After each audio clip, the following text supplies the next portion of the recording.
बिस्मिल्लाहिर्रहमानिर्रहीम अल्हम्दुलिल्लाहि रब्बिल आलमीन अल्लाहुम्मा सल्लि अला मुहम्मदिन व आलिहि व इत्रतिहि बिअद्दि कुल्लि मालूमिन लक। मेरा नाम महमूद नज़ीर है और आप देख रहे हैं महमूद नज़ीर यूट्यूब चैनल।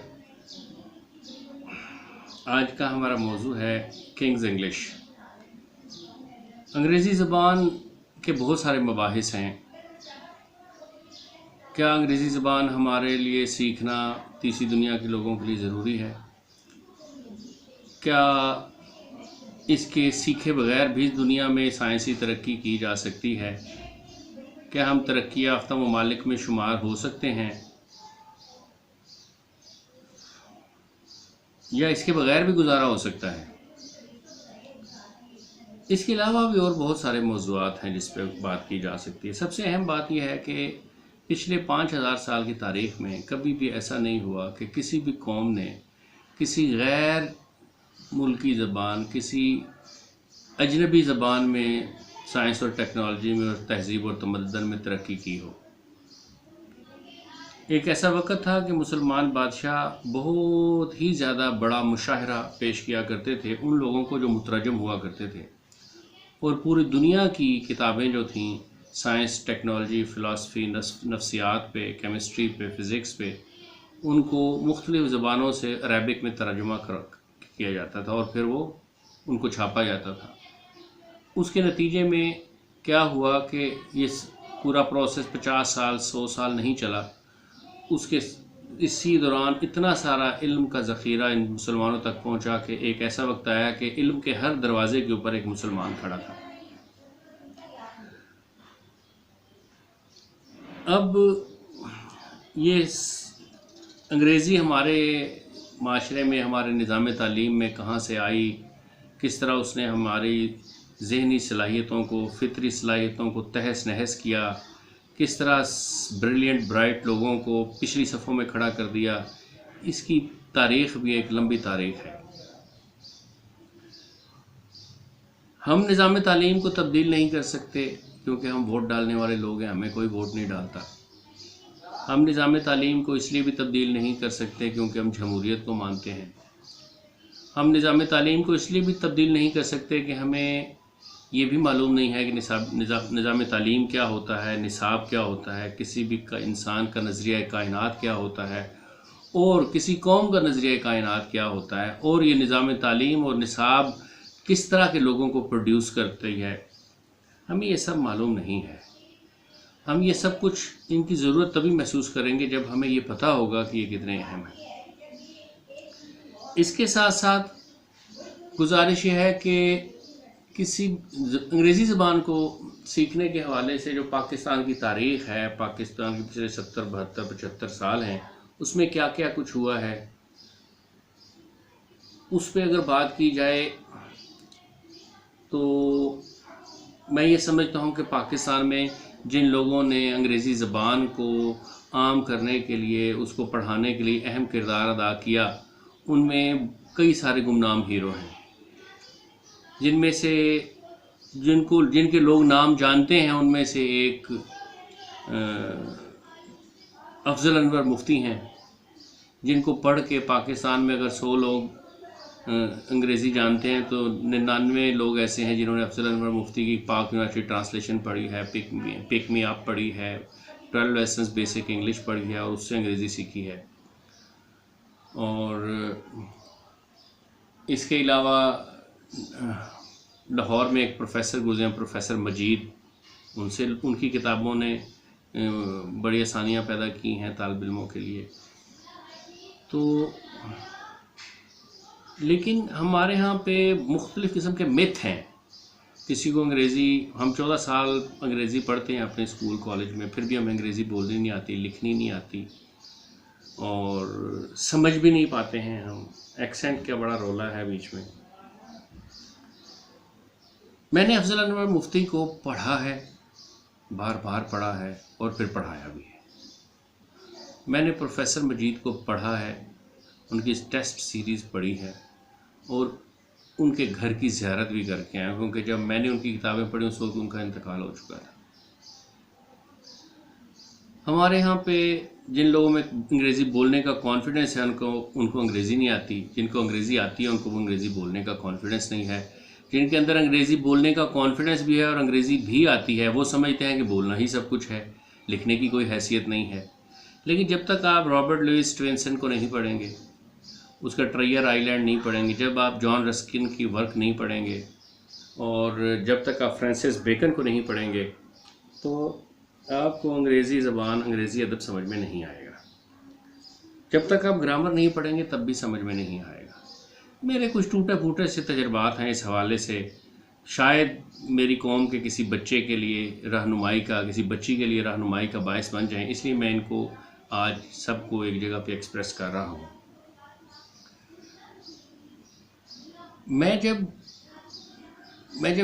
जब मैं पाकिस्तान एयरफोर्स में पढ़ रहा था तो पहली दफ़ा मुझे समझ आई कि मुझे सब कुछ आता है, अंग्रेज़ी नहीं आती। मेरे सब पेपर्स में अच्छे नंबर्स आते हैं, अंग्रेज़ी में मैं फ़ेल हो जाता हूँ। बस उस वक़्त से फिर मैंने अंग्रेज़ी पढ़नी शुरू की, अंग्रेज़ी सीखना शुरू की। मेरे अब्बू कहा करते थे कि एडिटोरियल पढ़ा करो अंग्रेज़ी अखबारों के और फिर उनको अपने अल्फाज में लिखा करो। एक वक्त ऐसा आएगा तुम लिखते चले जाओगे, तुम गलत लिखोगे। एक वक्त ऐसा आएगा पहले तुम्हारा कलम ग्रामर को फॉलो कर रहा होगा, लिखने में लिखते लिखते एक ऐसा मरहला आ जाएगा कि फिर ग्रामर तुम्हारे कलम को फॉलो कर रही होगी। और मैंने ये देखा कि ये वाकई बात ठीक है। बड़ा तकलीफ़ दे सफ़र है ये सफ़र मैंने लेट शुरू किया, मुनीर नियाज़ी की तरह मैं अक्सर देर कर देता हूँ वाली बात है। जब मुझे इन सब चीज़ों पे कमांड हुई और इन सब चीज़ों की शुद्ध हुई तो मेरा एकेडमिक कैरियर ख़त्म हो चुका था। अफजल अनवर मुफ्ती ने एक ब्रेकअप में ट्रांसलेशन के ज़रिए अंग्रेज़ी पढ़ाने की कोशिश की। बड़ा काम किया उन्होंने, बहुत अजीम काम है उनका। आज भी आप अगर ग्रामर नहीं, प्रोफेसर नियाज़ साहब कहा करते थे, मिलिया कॉलेज के मेरे उस्ताद हैं, जब मैं एमए कर रहा था तो वो मुझे पढ़ाते थे। बहुत बड़ी काबिल और नाबग़ा रोज़गार शख्सियत थी, अंग्रेज़ी अदब के बहुत बड़े फाजिल थे, बड़े नेक साले आदमी थे। He was a wonderful man. वो कहा करते थे जब तक तुम ज़्यादा अंग्रेज़ी नहीं पढ़ोगे, ग्रामर नहीं पढ़ोगे, तुम्हारी अंग्रेज़ी इंप्रूव नहीं होगी। गोरे को भी अंग्रेज़ी इंप्रूव करने के लिए ग्रामर पढ़ने की ज़रूरत है। किसी ने विंस्टन चर्चिल से पूछा कि आप इतने अच्छे ओरेटर कैसे बन गए, इतने शोला बयान मुकर्रर कैसे बन गए। तो उन्होंने कहा कि वो गोरा था, उसने कहा कि मैंने अपनी ज़िंदगी के बेहतरीन 2-2.5 साल अंग्रेज़ी ग्रामर पढ़ने में गुजारे हैं। जब गोरे को भी अंग्रेज़ी इंप्रूव करने के लिए ग्रामर पढ़ने की ज़रूरत है तो फिर आम फॉरेन स्टूडेंट्स को आप ज़रा अंदाज़ा कीजिए कि कितनी ज़रूरत होगी। तो जब हमें ये नहीं पता ही इज़ इन जेल और he is in the jail में क्या फ़र्क है, हमें नहीं पता डेफिनेट आर्टिकल या इनडेफिनेट आर्टिकल लगाने से एक जुमले का सेंस कितना तब्दील हो जाता है। जब हम कहते हैं कि ही इज़ इन जेल तो इसका मतलब ये होता है वो जेल में कैद है, और जब हम ये कहते हैं he is in the jail तो इसका मतलब होता है कि वो जेल में मुलाजमत करता है। तो ये फ़र्क हमें मालूम नहीं है। हमें ये मालूम नहीं है कि किंग्स इंग्लिश का क्या मतलब होता है। किंग्स इंग्लिश एक इडियम है जिसका मतलब है मयारी अंग्रेज़ी। एक किताब है जिसका नाम किंग्स इंग्लिश है, उसमें बरतानिया के बड़े बड़े मारूफ अखबारों के जो इदारिये हैं उनको एक जगह पे इकट्ठा करने की कोशिश की गई है और उसमें ग्रामेटिकल मिस्टेक्स निकाली गई हैं कि ये यहाँ पे ये मिस्टेक्स हैं।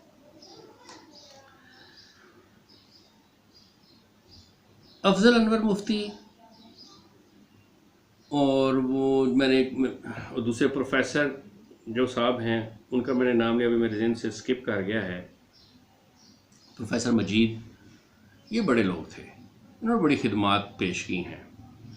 फिर इसके अलावा सादत अली शाह एक शख्स गुज़रा है, उसने भी कमाल कर दिया exploring the world of English लिखकर, जिसके बारे में दुनिया के बरसगीर के बड़े बड़े अंग्रेज़ी अदब के और अंग्रेज़ के जो माहिर हैं अंग्रेज़ी ज़बान के, उनका ये कहना है कि बरसगीर में, सब कॉन्टिनेंट पूरे में अंग्रेज़ी ग्रामर पे इतनी कम्प्रीहेंसिव बुक कभी नहीं लिखी गई।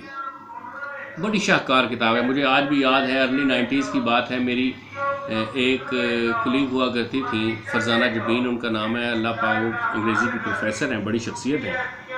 बड़ा ज़िंदगी का वक़्त उन्होंने गुजार दिया है अंग्रेज़ी पढ़ते पढ़ाते हुए, मास्टर्स हैं उनका अंग्रेज़ी में वो। उन्होंने मुझे कहा कि मैंने जब अंग्रेज़ी ज़बान में एमए कर लिया तो उसके बाद मैंने exploring the world of English जो है वो पढ़ी। और ये वो वक़्त था जब उन्होंने बात की, उस वक्त मैं exploring the world of English जो है वो मुझे याद पड़ता है। उन दिनों में मैं पढ़ा चुका था वो किताब, बड़ी शाहकार किताब है। अंग्रेज़ी ज़बान में, अंग्रेज़ी ज़बान सीखने के लिए और क्वालिटी की अंग्रेज़ी ज़बान, देखिए नहीं, मोची भी अंग्रेज़ी बोलता है। आप बरतानिया में चले जाएं तो वहाँ पे तो मोची, तरखान, बढ़ई, लोहार, भीख मांगने वाला, वेटर, ये सब अंग्रेज़ी बोलते हैं। तो मयारी अंग्रेज़ी बोलना, ग्रामेटिकली प्रोफेसर नियाज कहा करते थे कि सिंपल ज़बान में बात करो, एक्टिव वॉइस में बात करो, लिखो, और ग्रामेटिकली करेक्ट इंग्लिश बोलो। तो ग्रामेटिकली करेक्ट इंग्लिश बोलने के लिए आपको जेसी नेस्फील्ड को पढ़ना पड़ेगा। ग्रामेटिकली करेक्ट इंग्लिश बोलने के लिए आपको basic English grammar Michael swan की पढ़नी पड़ेगी। ग्रामेटिकली करेक्ट इंग्लिश के लिए आपको अंग्रेज़ी नावल पढ़ना पड़ेगा। मुझे याद पड़ता है जब मैं लिटरेचर में मास्टर्स कर रहा था तो मैं किताब महल गया उर्दू बाज़ार लाहौर में। तो वहाँ पे किताब महल एक इदारा है जिसने बहुत सारी, तकरीबन सारी की सारी अंग्रेज़ी का जो सिलेबस है एमए का, उन किताबों को छाप दिया है और उनके ऊपर कमेंट्रीज़ और उन पे मतलब बहुत तफसील से तबसरे शाया कर दिए, बड़ी पाकिस्तान के बड़े बड़े उस्तादों के, जो अंग्रेज़ी के उस्ताद हैं। तो वहाँ पे मुझे याद पड़ता है कि एक प्रोफेसर हुआ करते थे किताब घर में, मेरे जहन से पता नहीं क्यों उनका इस वक्त नाम जो है वो जहन से उतर गया है। तो मैंने कहा जी कैसे अंग्रेज़ी इम्प्रूव की जाए। तो उन्होंने कहा कि 100 नावल्स पढ़ो, 100 नावल्स पढ़ो, अंग्रेज़ी इम्प्रूव हो जाएगी। तो मेरे एक उस्ताद थे प्रोफेसर चौहान साहब, इस्माइल चौहान, उन पर मैंने अलग से एक वीडियो भी की हुई है। वो कहा करते थे कि एक ही बुक को 2-3 दफ़ा पढ़ो, 4 दफ़ा पढ़ो एक ही नावल को, तो अंग्रेज़ी इम्प्रूव हो जाएगी, लिखने की भी और बोलने की भी। और प्रोफेसर नियाज कहा करते थे कि जो भी क्लासिक लिटरेचर है अंग्रेज़ी का, उसको बार बार पढ़ो, बस उसी को पढ़ो, इसको मैन्युस्क्रिप्ट समझो और इसको बार बार पढ़ो तो तुम्हारी अंग्रेज़ी इम्प्रूव हो जाएगी। तो दूसरा, लिखने से, डिक्टेशन लिखने से भी अंग्रेज़ी इंप्रूव हो जाती है। मैंने ये देखा कि प्रोफेसर नियाज जो थे वो ब्लैक बोर्ड पे कुछ नहीं लिखते थे, वो सिर्फ डिक्टेशन लिखवाते थे। एफए के स्टूडेंट्स को भी डिक्टेशन लिखवाते थे, बीए के स्टूडेंट्स को भी डिक्टेशन लिखवाते थे, और एमए के स्टूडेंट्स को भी सिर्फ डिक्टेशन ही लिखवाते थे। लिखते लिखते लिखते लिखते इंसान को किस मरहले में अंग्रेज़ी आ जाती थी, लिखनी भी और बोलनी भी, उसको पता नहीं चलता था, और वो पास भी हो जाता था। मैंने जब ग्रेजुएशन किया तो लाहौर में बीए का 18% रिज़ल्ट आया करता था, और 80% के करीब जो लोग बीए में फ़ेल होते थे वो सिर्फ अंग्रेज़ी के पर्चे में ही फ़ेल होते थे। अंग्रेज़ी ज़बान सीखने के लिए, सीखने में बहुत सारे लोगों ने बड़ा अहम किरदार अदा किया, जिसमें मुझे अर्नेस्ट हेमिंगवे जो है ना वो नहीं भूलता। अर्नेस्ट हेमिंगवे का जब मैंने ओल्ड मैन एंड द सी पढ़ा तो इसने मुझे बड़ा इम्प्रेस किया। फिर इसकी सन आल्सो राइजेज और हु बेल द रिंग्स, ये सब जब मेरे नॉवेल्स मेरी नज़र से गुजरे तो मैंने ये देखा कि उनको पढ़ के बड़ी मेरे अंदर उम्मीद जागी, वलवला पैदा हुआ। लेकिन उस वक्त बहुत सदमा हुआ जब ये पता चला कि अर्नेस्ट हेमिंगवे जैसा उम्मीद परस्त शख्स जो था उसने अपनी ज़िंदगी के आखिरी हिस्से में खुदकुशी कर ली। और फिर मैं उसको पढ़ के इस कदर मुतासिर था कि मैं ट्राउमा में चला गया हुआ था, और मुझे हर चीज़ में नेगेटिविटी ही नज़र आती थी, और मैं बड़ा मायूस हो गया कि जब इस जैसे लोग, जैसे अल्लामा आई काजी जैसी शख्सियत, जो कि जिसको सिंध का अल्लामा इकबाल भी कहा जाए तो बेजाना होगा, बहुत बड़ी शख्सियत है, सिंध यूनिवर्सिटी के वाइस चांसलर भी रह चुके हैं, सारी ज़िंदगी उन्होंने मुराकबे में गुजार दी, एक दिन में 15-15, 18-18 घंटे मुराकबा करने वाली शख्सियत, बहुत अजीम शख्सियत। उनकी किताबें, उनकी तहरीरें, अफसोस कि आज पाकिस्तानी और दुनिया के लोग बहुत कम जानते हैं उनको, अल्लामा आई काजी को। कराची में एक उनके नाम पे हाल है, अल्लामा आई काजी हाल। बस ये करने से तो खालिद दीना हाल बनाने से खालिद दीना की शख्सियत तो नहीं ना एक्सप्रेस होती है। इसी तरह अल्लामा आई काजी का के नाम से एक हाल का नाम ये रखने से भी अल्लामा आई काजी का फ़लसफ़ा, नज़रिया और उसका फ़िक्र तो नहीं ना लोगों तक पहुँचता। तो मुझे बहुत दुख हुआ ये जानकर कि अल्लामा अय्यूबी काजी ने भी अपनी ज़िंदगी में ज़िंदगी के आखिर में खुदकुशी कर ली। अब क्योंकि मैंने ये सब कुछ पढ़ लिया हुआ था तो ज़ाहिर है ऐसे लोगों के दोस्त फिर कम हो जाते हैं। अल्लाह पाक मेरी अहलिया को ज़िंदगी दे। उन्होंने मुसलसल मुसलसल मेरी तरबियत करके और मेरी सोच को तब्दील किया और बड़ी बड़ी मोहब्बत से, बड़ी शफ़क़त से और बड़े दलाइल के साथ और मुसलसल कई माह बल्कि कई साल तक वो मेरी तरबियत करती रही। और फिर आखिर अर्नेस्ट हेमिंगवे के वो जो एक स्पेल में था, उसके एक असर में था, उसके एक सहर में था, उसमें से मैं बाहर आ गया। लेकिन अर्नेस्ट हेमिंगवे को पढ़ के मैंने अंग्रेज़ी सीखी, इसमें कोई शक नहीं है। और चर्चिल की तहरीरें पढ़ के मैंने अंग्रेज़ी सीखी, इसमें भी कोई शक नहीं है। और मुझे मौलाना मोहम्मद अली जौहर ने बड़ा मुतासिर किया। मौलाना मोहम्मद अली जौहर वो शख्स थे जिनको ऑक्सफोर्ड डिक्शनरी की जो ओरिजिनल जिल्दें हैं, ये 84 जिल्दें हैं। इतनी मोटी और इतनी बड़ी जिल्दें हैं वो। तो ये दुनिया में एक वाहिद ऐसी शख्सियत गुजरी है जिसको ऑक्सफोर्ड डिक्शनरी की 84 के 84 वॉल्यूम्स ज़बानी याद थे। जब वो अपने ज़माने में तकरीर किया करते थे तो गोरे अपने मुंह में उंगलियां देख के बैठ जाते थे और डिक्शनरियाँ खोल के बैठ जाते कि ये बोल क्या रहा है। लाहौर में एक इदारा है, मेरे जिनसे नाम निकल गया है, दाता साहब के करीब उनकी दुकान है मेन पे ही, पता नहीं अल मारिफ पब्लिशर्स हैं शायद। उन्होंने उनकी एक स्पीचेज़ ऑफ मौलाना मोहम्मद अली जौहर के नाम से उनकी स्पीचेज़ जो है वो एक जगह पे कंपाइल की हैं, छापी हैं, जो देखने से ताल्लुक़ रखती हैं, शाहकार हैं। तो हमारे यहाँ पे लोगों को ऐसे लिखना नहीं आता, हमारे यहाँ पे लोगों को प्रेसी लिखनी नहीं आती, हमारे यहाँ पे लोगों को ग्रामेटिकली करेक्ट इंग्लिश बोलनी नहीं आती, हमारे क्या दुनिया में ही नहीं आती। तो हमारे यहाँ पे लोगों को इडियम्स को प्रॉपरली इस्तेमाल करना नहीं आता। मेरे एक दो उस्ताद थे, प्रोफेसर अरशद महमूद चौहान, वो कहा करते थे कि जिसकी अंग्रेज़ी बहुत अच्छी हो जाती है ना, उसको असल में एडवर्ब और एडजेक्टिव की प्लेसिंग आ जाती है सही कि कहाँ पे करनी है। जिसको ये प्लेसिंग आ जाती है उसकी अंग्रेज़ी बहुत आला हो जाती है। तो मैंने अंग्रेज़ी सीखने के मराहिल मुख्तलिफ हैं। मुझे जब बोलनी नहीं आती थी तो मैं अपने कॉलेज से PF बेस मसरूर से कई दफ़ा घर जानबूझ के पैदल निकलता था बाहर, बैग भी उठाया हुआ है, गार्ड रूम तक आना है, गार्ड रूम तक आने में का सफ़र 2-3 किलोमीटर से भी ज़्यादा का था। तो मैं वहाँ से पैदल चलता हुआ आता था और रास्ते में दरख्तों से बातें करता रहता था, अंग्रेज़ी में बोलता था। और मैं चाहता था कि मैं किसी तरीके से इनडायरेक्ट मेथड से डायरेक्ट मेथड में आ जाऊँ, क्योंकि हम अपनी किसी मादरी ज़बान में सोचते हैं और फिर अंदर ही अंदर एक प्रोसेस ट्रांसलेशन का एक एप्लीकेशन हम डाउनलोड कर लेते हैं अपने दिमाग में, और फिर उसको हम ट्रांसलेट करके उर्दू अंग्रेज़ी में बोल रहे होते हैं।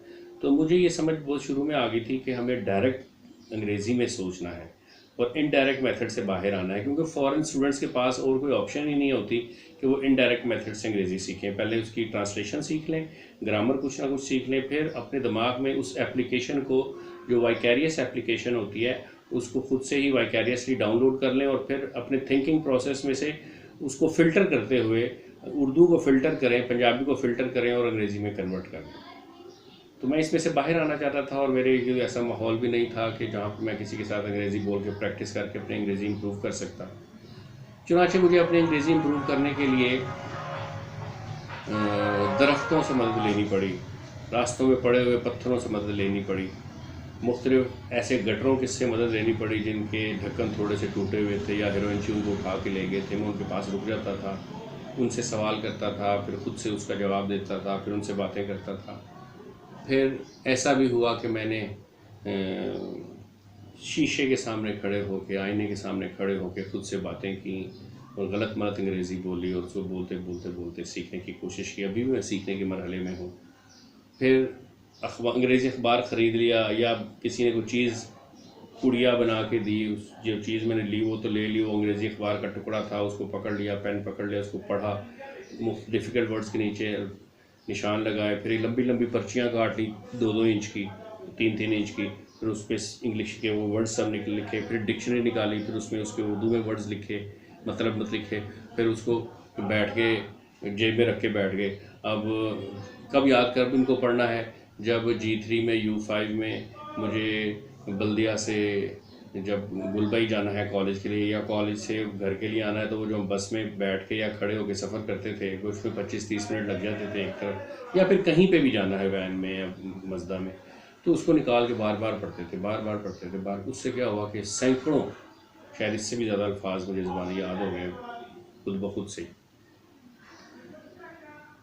स्क्वाड्रन लीडर इरशाद अली खान साहब को भी नहीं भुलाया जा सकता। ये हमारे कॉलेज के वाइस चांसलर, वाइस प्रिंसिपल थे, और अक्सर हमारी अंग्रेज़ी की क्लासेस लिया करते थे, और वो कहा करते थे कि कितना भी बड़ा उर्दू का जुमला हो, घबराओ नहीं उसको देख के, उसमें से सब्जेक्ट ढूंढ लो क्या है, उसमें से वर्ब ढूंढ लो क्या है, उसमें ऑब्जेक्ट ढूंढ लो क्या है, तो तुम उसका ट्रांसलेशन कर लो, कोई मसला ही नहीं है। उन्होंने हमें एक्टिव वाइज पैसिव वाइज सिखाए। उनकी बड़ी नवाज़ी, अल्लाह उन्हें गरीक रहमत करे, बहुत नेक साली शख्सियत थी, बहुत काबिल शख्सियत थी। उन्होंने दो बातें बड़ी कमाल की सिखाई। उन्होंने कहा जब आप एक किताब पढ़ते हो एक दफ़ा, तो आप 10% ही उससे सीख पाते हो, और आप उससे ज़्यादा जब आप उसको दूसरी दफ़ा पढ़ते हो तो फिर आप उसको सीख रहे होते हो। जब आप उसको 4-5-6 दफ़ा पढ़ते हो तो आपके पास 60-70% उसका नॉलेज जो है वो आपके पास शिफ्ट होता है। एक दफ़ा पढ़ने से किताब में से आपको 10% से ज़्यादा कुछ भी नहीं मिलता। दूसरी बात उन्होंने ये सिखाई कि अंग्रेज़ी बोलना कोई बहुत बड़ा कमाल नहीं है। जो बहुत बड़े 30 मार खान होते हैं अंग्रेज़ी में, वो उनको 300 से ज़्यादा वर्ड्स नहीं आते। उनकी वोकैबुलरी कुल 300 से ज़्यादा नहीं होती, जिसमें is, am, are, was, were, he, she, it, they, वो ये सब भी एक वर्ड के तौर पे काउंट किए हुए ही होते हैं। ये सब मिला के 300 वर्ड्स की वोकैबुलरी होती है, इससे ज़्यादा किसी की नहीं होती आम तौर पे आम लोगों की। इसने बड़ा हौसला पैदा किया हमारे अंदर बातचीत करने का। फिर मैंने अंग्रेज़ी इम्प्रूव करने के लिए हॉलीवुड की बेतहाशा फिल्में देखी, और मैंने अंग्रेज़ी सेंटेंस की जो नेचुरल कंस्ट्रक्शन है उसको समझने के लिए मैं जब कोई मूवी देखता था तो मैं अपने पास कापी और पेन पास ही रखता था, तो और बड़े गौर से उसको सुनता था। मुझे ये समझ आ गई थी कि अगर आपने अंग्रेज़ी सुननी है, अंग्रेज़ी समझनी है, तो आपको किसी भी आदमी के चेहरे के ऊपर नज़र नहीं रखनी, आपने उसके होंठों के ऊपर नज़र रखनी है, फोकस करना है उसके ऊपर, और अपने कानों को मुतवज्जो रखना है इसके ऊपर। तो आप बहुत बेहतर तौर पे अंग्रेज़ी का एक्सेंट भी सीख जाते हैं, और आपको सामने वाले की बात भी समझ में आती है। तो फिर मैंने बहुत सारी कंस्ट्रक्शंस अंग्रेज़ी की मैंने इस तरीके से सीखी। हॉलीवुड की मूवीज़ ने इसमें बड़ा फेवर किया मुझे, अंग्रेज़ी की असल कंस्ट्रक्शन सीखने में। और मेरे पास फिर दुनिया भर में दुनिया की अहम तरीन जितनी भी ग्रामर पे किताबें लिखी गई, कोई 100 साल पुरानी है, कोई 150 साल पुरानी, ये सब मेरी नज़र से गुजरी। मैंने उनको बार बार पढ़ा, मेरे पास अभी भी महफूज हैं। फिर क्लासिक लिटरेचर पढ़ा, टॉमस हार्डी की टेस्ट पढ़ी, जेफरी चौसर को पढ़ा, जितना भी लिटरेचर है, ये शेक्सपियर को पढ़ा। शेक्सपियर को वैसे तो हैमलेट ही पढ़ाया जाता है पाकिस्तान में एमए में, लेकिन मैंने लगभग कोई 2 दर्जन से ज़्यादा उसके प्ले राइट्स पढ़े, और बड़ा महजूज हुआ उनको पढ़ के। डॉक्टर फॉस्टस मार्लो का डॉक्टर फॉस्टस भी पढ़ा। तो अंग्रेज़ी ज़बान सीखने में हमें 3 चीज़ें आनी चाहिए। एक, ग्रामर आनी चाहिए, दूसरा हमें बोलनी आनी चाहिए, तीसरा हमें लिखना भी आनी चाहिए। ये सब चीज़ें तभी होती हैं जब आप गुड लिसनर भी हों, और साथ ही साथ आपने जो क्लासिक लिटरेचर है, जो बड़े लिखने वाले हैं, इनको पढ़ा हो। मुझे लेस्ली चार्टिस ने बहुत मुतासिर किया, और मैंने लेस्ली चार्टिस की वो जो साइमन टेम्पला वाली सीरीज़ थी वो मैंने बड़ी डिटेल से देखी है। इसके अलावा आर.एल. स्टीवेंसन की ट्रेजर आइलैंड, और इसके अलावा और बहुत सारी चीज़ें मैंने पढ़ी, और इसके अलावा ऐसे देखी है। इसके अलावा आर.एल. स्टीवेंसन की ट्रेजर आइलैंड, और इसके अलावा और बहुत सारी चीज़ें मैंने पढ़ी, और इसके अलावा एसेज पढ़े। फ्रांसिस बेकन के एसेज ने बड़ा मुतासिर किया, उसकी अंग्रेज़ी, उसकी तर्ज, उसका जो उसलूब है, उसने बड़ा मुतासिर किया। जो चीज़ प्रॉब्लम बन गई, वो प्रॉब्लम ये बन गई कि जब हमने लिखा, जब हमसे हमारे बच्चों ने पूछा कि फ़लाँ जुमले का मतलब क्या होता है, इसका ट्रांसलेशन क्या होता है, जब हमने उसका सही ट्रांसलेशन करके बताया तो टीचर ने कहा ऐसे तो नहीं होता। अब टीचर को पढ़ाए कौन? टीचर को बताए कौन, ये एक मसला बन गया। तो अंग्रेज़ी तो इम्प्रूव हो गई, लेकिन वो इस तरह की शायद हो गई कि अब वो लोगों को आसानी से समझ में नहीं आती। तो आप जब तक किसी ज़बान, मुझे अच्छी तरह याद है प्रोफेसर अरशद महमूद, मैं एक दफ़ा अपने एक शेख से मुलाकात के लिए जा रहा था, बहुत पुरानी बात है। तो उन्होंने कहा जी उनसे कहें कि मेरे लिए दुआ करें कि मेरी ना अंग्रेज़ी ऐसी हो जाए जैसे मैं पंजाबी बोलता हूँ ना, जैसे मैं उर्दू बोलता हूँ, इस तरह हो जाए, मेरे खून में रच बस जाए, जैसे गोरा बोलता है मैं वैसे बोलने वाला हो जाऊँ। मैंने जाके अपने शेख से अर्ज़ कर दिया कि हज़रत वो मेरे एक उस्ताद हैं, उन्होंने ये बात कही है। तो उन्होंने बड़ी खूबसूरत बात की। उन्होंने कहा कि अल्लाह उनके दर्जात बुलंद फरमाए और उनको सेहत और ज़िंदगी दे। उन्होंने बड़ी खूबसूरत बात की। उन्होंने कहा कि किसी ज़बान को इस तरह सीखने के लिए कि वो आपकी मादरी ज़बान लगे, आपको अपनी मादरी ज़बान को भुलाना पड़ता है। और ये बात वाकई ठीक है। इस सारे के सारे, इन सारे मराहल में मुझे ज़ाहिर है एक मॉडर्निज़म का और इंग्लिश लिटरेचर का, और जब आप जॉर्ज एलियट को पढ़ते हैं और उसका मिल ऑन द फ्लॉस पढ़ते हैं तो उसकी खूबियों के साथ साथ उसकी खामियां भी आप उस तहजीब के आपके अंदर पैदा हो जाती हैं। उनसे बचना भी कोई आसान काम नहीं होता।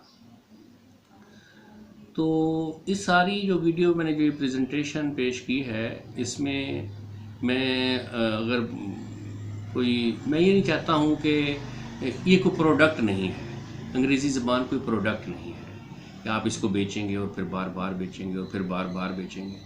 नहीं, हमें एक्सिलरी वर्ब्स इस्तेमाल करने नहीं आते, हमें पता नहीं है।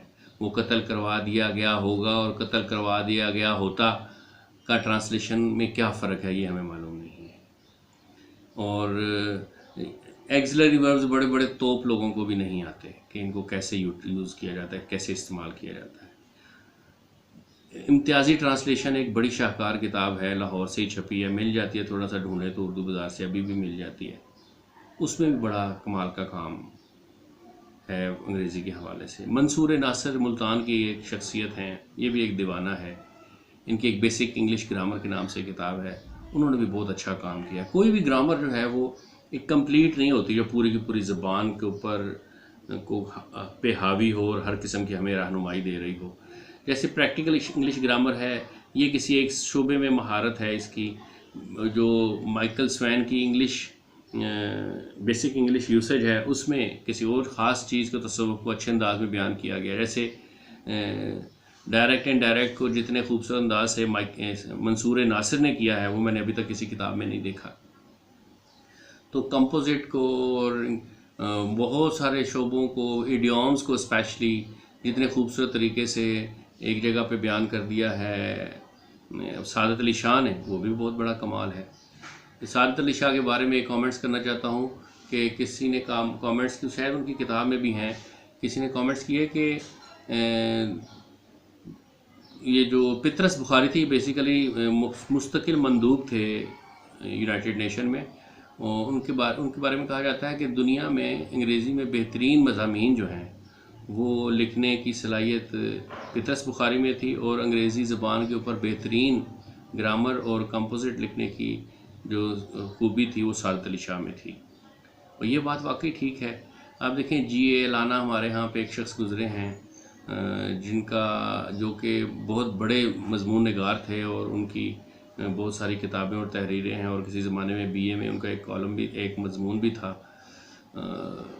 और वो उन्होंने मजमून निगारी में दुनिया में पहला नंबर भी, पहली पोजीशन भी जो है ना वो एंजॉय की हुई है, और बड़ी आला किस्म की अंग्रेज़ी थी। और उनके बारे में कहा जाता है कि उन्होंने सारी दुनिया का सफ़र किया 2-3 दफ़ा से ज़्यादा, और वो कहते हैं मैंने कभी भी टिकट नहीं ख़रीदा, हमेशा मुझे कॉन्फ्रेंस जहाँ कहीं होती थी वो लोग मुझे बुलाते थे और टिकट उन्हीं के ज़िम्मे होता था। और मैंने अपनी ज़िंदगी के ज़्यादातर मज़ामीन सारे वो एयर ट्रैवलिंग में ही लिखे हैं। तो ख़त लिखना एक आर्ट है, मजमून लिखना एक आर्ट है, कॉलम लिखना एक आर्ट है। जब तक आप पढ़ते नहीं हैं, आपके पास नए नए कैप्रेसिस नहीं होते, तो उन कैप्रेसिस को आप मॉडिफाई भी नहीं कर पाते, और जब आप कैप्रेसिस नहीं होते, उनको मॉडिफाई नहीं कर पाते, तो उनको एक्सप्रेस भी नहीं कर पाते। फिर हमें जुनून हो गया कि पेन अच्छा होना चाहिए, इंक बहुत अच्छी होनी चाहिए, जिस कागज़ पे लिखें कोहिनूर का रजिस्टर होना चाहिए। तो फिर पेनों को संभाल संभाल के रखना, उनकी निब्स को संभाल के रखना, अपना पेन किसी को इस्तेमाल के लिए ना देना, उसको धोना, उसकी साइंस को समझना, उसके अंदर जो हम इंक डालते हैं वो इंक मार्केट में चाइना में की एक इंक हुआ करती थी यूथ, अब तो शायद वो नहीं आती, तो उसको वो पेन में इंक वही डालनी और बेहतर तौर पे उसको लिखने की कोशिश करना। वो लोग जो पेन बेचते हैं, जैसे नारकली में लाहौर में एक साहब हुआ करते थे, पेन हाउस के नाम से उनकी शॉप है, तो उन्होंने हमें सिखाया कि पेन को ये नहीं कहो कि वो पड़ा हुआ है, बोलो वो रखा हुआ है, ये तो आप बेइज्जती भी कर रहे हैं पेन की, कलम का तो बड़ा अदब है।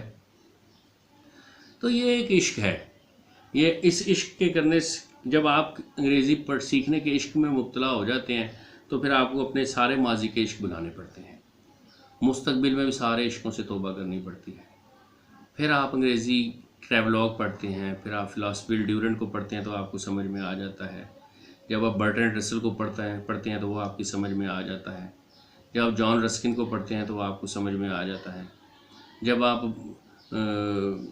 बड़े बड़े जो मज़मून निगार हैं और बड़े बड़े जो नावल निगार हैं इनको पढ़ते हैं तो आप उससे महजूज़ होते हैं। तो ये सब कुछ तो शायद करना इतना आसान काम नहीं है जो मैंने बताया आपको, लेकिन अब मैं जिस मरहले में दाखिल हो गया हूँ इसमें यानी कि जितना भी क्लासिक लिटरेचर है पूरा, वो पैराडाइज लॉस्ट हो या मिल ऑन द फ्लॉस हो या एमा हो जॉर्ज इलियट का। अब देखिए ना, लोग जॉर्ज इलियट को समझते हैं कि ये कोई मर्द है, ये दुनिया का सबसे बड़ा नावल निगार है अंग्रेज़ी का, और बुनियादी तौर पे ये एक औरत है। तो जब हमें यही नहीं पता कि किसी का जेंडर क्या है तो हम उसके जो अदबी काम है उसके बारे में हम क्या जानते होंगे। तो ये सब कुछ पढ़ने के बाद मैंने देखा कि इसको भुलाने की भी ज़रूरत है, क्योंकि ये बंदा इसमें फंस जाता है। जब फंस जाता है तो फिर इसमें से निकल नहीं पाता, निकालने वाला कोई होता नहीं है। तो अल्लाह की मोहब्बत और अल्लाह का ज़िक्र जो है वो उसमें आने के लिए ये ज़रूरी है कि आप अपनी सारी सलाहियतें, सारी सिफ़ात भूल जाएं, उनका इनकार कर दें। अब अंग्रेज़ी पढ़ने को दिल नहीं करता, अब अंग्रेज़ी लिटरेचर को हाथ लगाने को दिल नहीं करता, अंग्रेज़ी पढ़ के किसी ख़ास जुमले पे अश करने को दिल नहीं करता। लेकिन मेरी कौम के बच्चों के लिए ये ज़रूरी है कि हम अंग्रेज़ी सीख जाएं, और अंग्रेज़ी सीखने के लिए हमें ज़रूरत इस बात की है कि हम इसके साथ इश्क कर लें, इसको अपनी महबूबा बना लें, दिन रात इसके बारे में सोचें। वो सैयद अहमद शहीद नहीं, सर सैयद अहमद ख़ान कहा करते थे, एक दिन रात को उठे, इस पर मैं अपनी बात ख़त्म करता हूँ। सर सैयद अहमद ख़ान एक दफ़ा रात को उठे, तहज्जुद के नफल पढ़े और फिर अपने हवेली के आंगन में बेचैनी के साथ लौटना शुरू कर दिया, चहलकदमी शुरू की। उनकी चहलकदमी और आहें भरने की आवाज़ से उनकी बहन जाग गई और उनसे पूछा, भाई क्यों इतने परेशान हो, किस बारे में सोच रहे हो, क्या फ़िक्र लाहक है? तो उन्होंने कहा कि मेरी कौम समझती नहीं है, ये एक ऐसा वक्त है कि इस वक्त ये मुसलमान जो हैं, मेरी कौम अंग्रेज़ी ज़बान पे कुफ़र के फतवे लगा रही है कि इसको सीखने वाला भी काफिर है, और ज़रूरत इस बात की है कि मुसलमान ना सिर्फ अंग्रेज़ी ज़बान सीखें बल्कि इस किस्म की इनको अंग्रेज़ी आनी चाहिए कि इनको ये ख्वाब भी अंग्रेज़ी में देखें, ये बहुत ज़रूरी है। तो अल्लाह पाक से दुआ है कि अल्लाह सुब्हानहू तआला हमें इस अज़ाब में से जो 70 साल से ज़्यादा हो गए हैं बर सग़ीर इस अज़ाब में मुब्तला है, तीसरी दुनिया इसमें मुब्तला है, इसमें से हमें निकाले और अंग्रेज़ी ज़बान हमारी नौकर लौंडी बन जाए, हमें आ जाए, हमें लिखनी भी आती हो और हमें इस पर फ़ख्र भी ना होता हो। और अल्लाह सुब्हानहू तआला अपने फ़ज़ल से, फिर एक और बात छोटी सी अर्ज़ करता हूँ। सर इस्माइल चौहान कहा करते थे कि अंग्रेज़ी कौन सा मसला है, ओ भाई अंग्रेज़ी सीखना चाहते हो, कोई मसला नहीं है, रात को 2 बजे उठो, नफल वज़ू करो, 2 नफल पढ़ो, सजदे में चले जाओ और अल्लाह को अर्ज़ करो कि बारी ताला अंग्रेज़ी चाहिए दे दो। तो मैंने कहा सर क्या होगा? कहा 2-3 दफ़ा ऐसे करोगे तो वो दे देगा। मैंने इसका तजर्बा किया है, ये बात बिल्कुल ठीक है। मैंने जब 2-3 दफ़ा 2-3-4 दफ़ा तहज्जुद में उठ के नफल पढ़े और फिर सजदे में चला गया और अल्लाह से मांग ली कि मुझे अंग्रेज़ी चाहिए, कि बस दे दो, तो जो बेहतरीन लोग थे अंग्रेज़ी के हवाले से, जो बड़े बड़े फाजिल लोग थे अंग्रेज़ी के, जिसमें प्रोफेसर अरशद था, जिसमें प्रोफेसर नियाज कुरैशी साहब थे और प्रोफेसर मजीद साहब थे, और जो बेहतरीन किताबें लिखी गई थी इंग्लिश लिटरेचर पे और ग्रामर पे और कंपोजिशन पे, अप्लाइड ग्रामर पे, वो सारे का सारा इकट्ठा हो गया मेरे सामने हाथ बांध के खड़ा हो गया, और सब ने अपने अपने हिस्से का जो भी नॉलेज था वो मुझे ट्रांसफ़र कर दिया। आपसे भी गुजारिश है, सजदा कीजिए नफल में, नफल के तहज्जुद के वक्त में, 2 नफल पढ़ने के बाद, और अल्लाह से बराह रास्त डायरेक्ट मांग लीजिए, वो दे देगा। वमा अलैना इल्लल बलाग।